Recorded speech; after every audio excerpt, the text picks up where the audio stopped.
আসসালামু আলাইকুম। অবশেষে তেলের দাম, জ্বালানি তেলের দাম, সব তেলের দাম মূল্য বৃদ্ধি পেয়েছে। আজকে রাত 12টা থেকেই এটা কিন্তু কার্যকর। আপনার আগে যে অকটেনের দাম ছিল কত, 120 টাকা লিটার, এখন আজকে রাত 12টা থেকে এটা দিতে হবে আপনার 140 টাকা লিটার। মানে আপনার আজকে 18 তারিখ শেষ, 19 তারিখ পড়লো, সেখান থেকে আপনার কি এটা কার্যকর। অকটেন 120 টাকা থেকে বাড়িয়ে 140 টাকা করে হয়েছে। পেট্রোল ছিল 116 টাকা, সেটাকে বাড়িয়ে 135 টাকা পার লিটার। এবং ডিজেল ছিল 100 টাকা লিটার, সেটা বাড়িয়ে কত 115 টাকা, মানে 15 টাকা লিটার বাড়ছে। কেরোসিন ছিল 112 টাকা, এটাকে বাড়িয়ে 130 টাকা করছে, মানে 18 টাকা বৃদ্ধি হয়েছে। কাজে আপনারা ভিডিওটি সবাই শেয়ার করবেন, যাতে করে সবাই জানতে পারে। এটা আজকে রাত 12টার পর, 11:59 পর থেকেই, মানে 12 তারিখ, 19 তারিখ, 12 তারিখ পড়লো, এই 12 তারিখ থেকে এটা কার্যকর। তো সবাই যাতে পাম্পে যে কেউ বিশৃঙ্খলা তৈরি করবে না, যে পাম্পের এত তেলের দাম বাড়লো কেন, প্রতি লিটার 15 টাকা 10 টাকা, এটা সরকার নির্ধারণ করে দিয়েছে।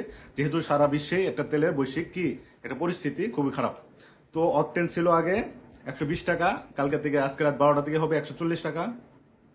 পেট্রোল ছিল কত, 116 টাকা, সেটা হবে 135 টাকা। ডিজেল ছিল 100 টাকা, সেটা হবে 115 টাকা। কেরোসিন ছিল 112 টাকা, এটা হবে 113 টাকা লিটার।